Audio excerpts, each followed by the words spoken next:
Taste ചെയ്ത് നോക്കാവേ.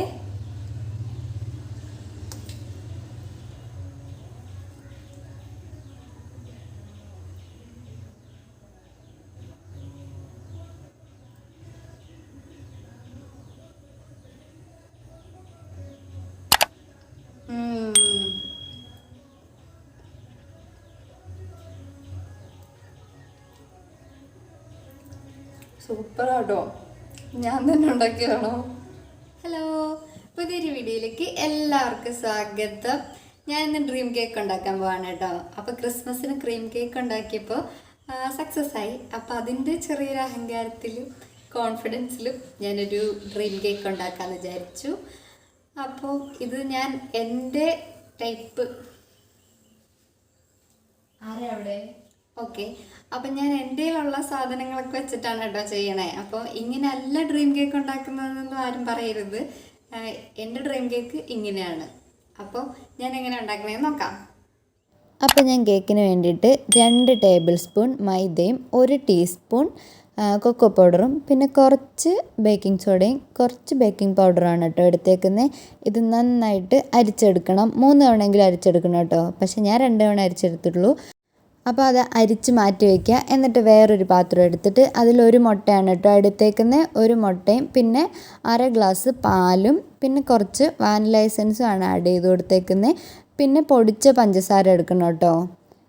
പഞ്ചസാര എടുക്കുമ്പോൾ കേക്കിനൊക്കെ യൂസ് ചെയ്യുമ്പോൾ എപ്പോഴും പൊടിച്ചിട്ട് തന്നെ എടുക്കണം. അപ്പോൾ പൊടിച്ച പഞ്ചസാര എടുത്ത് നന്നായിട്ട് ഇളക്കി കൊടുക്കണം.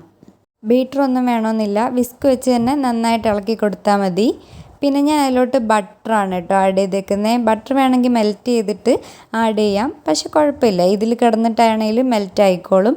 പിന്നെ ഞാനൊരു പിഞ്ച് ഉപ്പും കൂടെയാണ് ഇട്ടേക്കുന്നത്. ആ ഒരു ടേസ്റ്റും ഷുഗറിൻ്റെ ഇതൊക്കെ ഒന്ന് ബാലൻസ് ആവാൻ വേണ്ടിയിട്ട് ഒരു പിഞ്ച് ഉപ്പും കൂടെ ചേർത്ത് കൊടുത്തിട്ടുണ്ട്. എന്നിട്ട് നേരത്തെ നമ്മൾ അരിച്ച് മാറ്റി വെച്ച ആ ഒരു മൈദയുടെ പൗഡറില്ലേ, മൈദയും കൊക്കോ പൗഡറൊക്കെ ഉള്ളത്, അപ്പോൾ അത് ഒന്നും കൂടി ഞാൻ അരിച്ചിട്ട് നമ്മുടെ ഈ മുട്ടയും പാലും ഒക്കെ ആയിട്ടുള്ള ആ ഒരു ഇതിലോട്ട് ചേർത്ത് കൊടുക്കുകയാണ്. എന്നിട്ട് നന്നായിട്ട് ഇളക്കി കൊടുക്കണം കേട്ടോ. ഇത് ബബിൾസ് ഒന്നും ഇല്ലാണ്ട് നന്നായിട്ട് ഇളക്കി കൊടുക്കണം. എല്ലാ ഭാഗത്തും എല്ലാം എത്തണം കേട്ടോ. എന്നിട്ട് ഇതേ നമ്മുടെ കേക്കിൻ്റെ ആ ഒരു പാത്രത്തിലേക്ക് ഒഴിച്ചു കൊടുക്കുകയാണ്. എന്നിട്ട് ഞാൻ ഓവനിലാണ് വെക്കുന്നത്. അപ്പോൾ നിങ്ങളുടെ കയ്യിൽ ഓവൻ ഇല്ലെങ്കിലും കുഴപ്പമൊന്നുമില്ല, നമുക്ക് അടുപ്പിൽ തന്നെ വച്ച് ചെയ്യാവുന്നതാണ്. എന്നിട്ട് ഞാൻ എയർ ബബിൾസൊക്കെ ഒന്ന് കളഞ്ഞിട്ടുണ്ട്. എന്നിട്ട് ഞാൻ അടുത്തൊരു കോട്ടിങ്ങിന് വേണ്ടിയിട്ട് പാലാണ് എടുത്തേക്കുന്നത്. പാലും കുറച്ച് പാൽപ്പൊടിയും പിന്നെ ബട്ടറും കൂടെ നന്നായിട്ട് ഒന്ന് കുറുക്കി എടുക്കണം കേട്ടോ.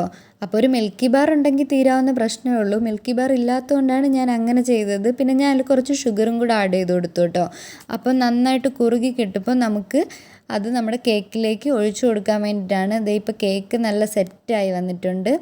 ഇപ്പം ഞാൻ ഷുഗർ സിറപ്പ് ഒഴിക്കാൻ വേണ്ടി കുറച്ച് ഹോൾസ് ഇട്ട് കൊടുത്തതാണ്. എന്നിട്ട് ദേ ചൂടുവെള്ളത്തിൽ ഷുഗർ സിറപ്പ് ഉണ്ടാക്കാൻ അറിയാമല്ലോ, അപ്പോൾ ആ ഷുഗർ സിറപ്പ് അതിലൊക്കെ ഒഴിച്ചു കൊടുത്തു. എന്നിട്ട് നമ്മൾ നേരത്തെ ആ ഒരു കുറുക്കി വെച്ച ആ പാലും പാൽപ്പൊടിയും കൂടെ ഉള്ള ആ ഒരു മിക്സ് അതിലോട്ട് ഒഴിച്ചു കൊടുത്തു. എന്നിട്ട് ഞാൻ 40 രൂപയുടെ 2 ഡയറി മിൽക്കാണ് കേട്ടോ അതിലോട്ട് മെൽറ്റ് ചെയ്ത് ഒഴിച്ചു കൊടുത്തത്. ഇപ്പോൾ നിങ്ങൾക്ക് കാണാൻ പറ്റും, ആ പൊങ്ങി നിൽക്കുന്നത് എയർ ബബിൾസ് ഒന്നും അല്ല കേട്ടോ. എൻ്റെ Dairy Milk nut and fruits ഒക്കെ ഉള്ളതായിരുന്നു, അത് ഞാൻ ശ്രദ്ധിച്ചില്ല. അപ്പോൾ നിങ്ങൾ വാങ്ങുമ്പോൾ നട്ട് ഫ്രൂട്ടും ഇല്ലാത്ത നോക്കി വാങ്ങണം കേട്ടോ. എന്നിട്ട് ഞാൻ വിപ്പിംഗ് ക്രീം ഒരു 2 സ്പൂൺ എടുത്ത് വിപ്പ് ചെയ്ത് വെച്ചിട്ടുണ്ട്. എന്നിട്ട് നമ്മുടെ കേക്കിലോട്ട് സെറ്റാക്കി കൊടുത്തിട്ടുണ്ട്. ഞാൻ മാക്സിമം ടൈം കുറയ്ക്കാൻ വേണ്ടിയിട്ടാണ് അതൊന്നും കാണിക്കാത്തത്. പിന്നെ കുറച്ച് ബൂസ്റ്റും കൊക്കോ പൗഡറും കൂടെ വിതറി മേലെ ഒന്ന് ഡെക്കറേറ്റ് ചെയ്തിട്ടുണ്ട്. അപ്പോൾ അത്രേ ഉള്ളൂ വീഡിയോ ഇഷ്ടമായ ലൈക്ക് ചെയ്യുക, ഷെയർ ചെയ്യുക, സബ്സ്ക്രൈബ് ചെയ്യുക. താങ്ക്